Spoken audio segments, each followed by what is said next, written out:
Good morning students. बच्चों, आज मैं आपको आपकी बुक में चैप्टर 15 पैसों की थैली का असली चोर चैप्टर पढ़ाऊंगी। तो आइए रीड करते हैं ये चैप्टर। एक बार की बात है, बादशाह अकबर दरबार में बैठे हुए थे। ठीक तभी एक थैली और कसाई परस्पर लड़ते तेली और कसाई परस्पर लड़ते झगड़ते हुए आए। एक बार की बात बता रहे हैं इसमें, जब बादशाह अकबर अपने दरबार में बैठे हुए थे तो उसी समय एक तेली और कसाई लगातार लड़ते लड़ते आए। बीरबल ने पूछा, तुम दोनों में से शिकायत कौन लेकर आया है? इस पर तेली ने कहा, हुजूर मैं वादी हूँ। कसाई ने कहा, मैं प्रतिवादी हूँ हुजूर।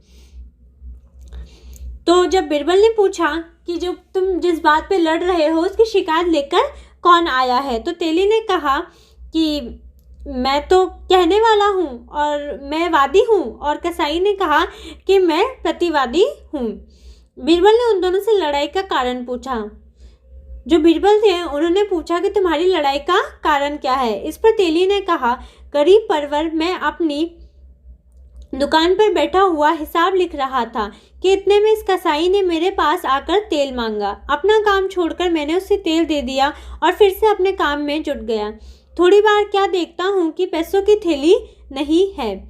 जो तेली कहता है कि गरीब परवर, जब मैं दुकान पर बैठा बैठा अपना हिसाब लिख रहा था तो ये कसाई मेरे पास आकर इसने तेल मांगा और मैंने मेरा काम छोड़कर इसको तेल दे दिया। परंतु जब मैं थोड़ी देर बाद देखता हूँ तो वहाँ मेरी पैसों की थैली नहीं रहती। मुझे इस कसाई पर शक हुआ, इसलिए मैं उसी वक्त दौड़ता हुआ इसके पास गया और इसके हाथ में वह थैली देखी। लेकिन जब मैंने इससे थैली मांगी तो इसने देने से इनकार कर दिया और कहा कि यह तो मेरी है। जो तेली है वो बोलता है कि मुझे इस कसाई पर शक था, इसलिए मैं उसी वक्त दौड़ता हुआ इसके पास गया और इसके हाथ में वह थैली देखी। लेकिन जब तेली ने कसाई से थैली मांगी तो उसने देने से मना कर दिया और कहा कि ये थैली उसकी है। मैं बिल्कुल सत्य कह रहा हूँ, अगर इसमें थोड़ा भी झूठ हो तो ऊपर वाला साक्षी है, वह जानता है। आप अब इंसाफ करके मेरी थैली मुझे दिलवा दीजिए। जो कसाई कहता है कि मैं सच बोल रहा हूँ और यह ऊपर वाला जानता है, और इसका साक्षी जो ये देखने वाला या इसका गवाह ऊपर वाला है, वह जानता है कि वह सच बोल रहा है। आप जो बोलता है कसाई कि आप इसका हिसाब कीजिए और मुझे मेरी थैली दिलवा दीजिए। इस तरह तेली जब अपना हाल सुना चुका तो कसाई कहने लगा, हुजूर मैं अपनी दुकान पर बैठा हुआ बिक्री के पैसे गिन रहा था। इतने में यह तेली रोज की तरह तेल बेचने आया। इसकी दुकान मेरी दुकान से 4-5 घरों के फासले पर है। यह जिस वक्त मेरे पास आया उस वक्त पैसों की थैली मेरे पास रखी हुई थी।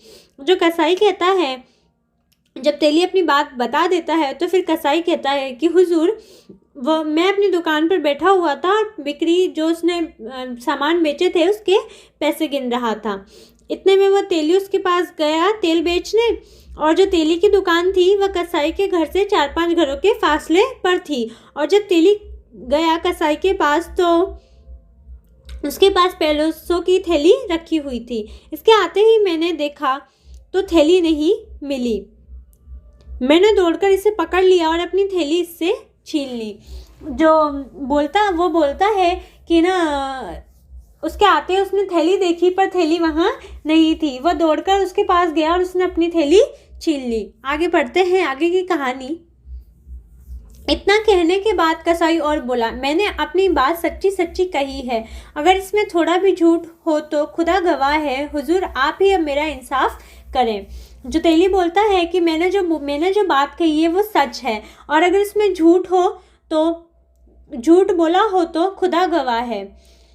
यानी वो बोलता है कि अगर मैंने झूठ बोला हो तो इसका भगवान साक्षी है, और वो बोलता है उससे कि अब आप ही इंसाफ करो। दोनों की बात सुनकर बीरबल ने उसे दूसरे दिन आने का हुक्म दिया और पैसों की थैली अपने पास रहने दी। जब दोनों की बात सुनी तो बीरबल ने उसे अगले दिन आने को कहा और उसने अब थैली वही अपने पास रख ली। उनके चले जाने के बाद बीरबल ने उस थैली में से पैसे निकालकर धुलवाए तो उनमें तेल का अंश बिल्कुल भी दिखाई ना दिया, बल्कि इस प्रकार की बदबू आई जिससे उन्हें विश्वास हो गया कि ये पैसे कसाई के हैं।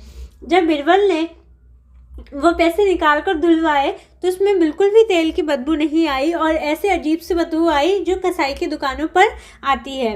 अगले दिन ठीक समय पर कसाई और तेली दोनों आ गए। बीरबल ने उन्हें अपना फैसला बता दिया तो तेली चीखने पुकारने लगा, लेकिन जब बीरबल ने उसे कोड़े लगाने का हुक्म दिया तो उसने अपना गुनाह कबूल कर लिया। जो अगले दिन जब वह आए तो बीरबल ने उन्हें अपना फैसला बता दिया और इस पर जो तेली था चीखने पुकारने लगा, पर जब बीरबल ने उसे कोड़े पड़वाए तो वह अपना गुनाह कबूल कर लिया। तो उसने अपना गुनाह कबूल कर लिया। पैसों की थैली कसाई को सौंप दी गई और तेली को उपयुक्त सजा देने का हुक्म दिया गया। इस तरह बीरबल ने अपनी बुद्धिमत्ता से गरीब कसाई को न्याय दिलवाया। हमेशा की तरह बादशाह अकबर बीरबल की होशियारी से बहुत खुश हुए। तो स्टूडेंट्स, इस तरह मैंने आपको ये चैप्टर पढ़ाया और मैंने आपको बताया कि किस तरह बीरबल ने अपनी बुद्धिमत्ता से फिर से एक बार न्याय किया और एक सच्चे इंसान को न्याय दिलाया।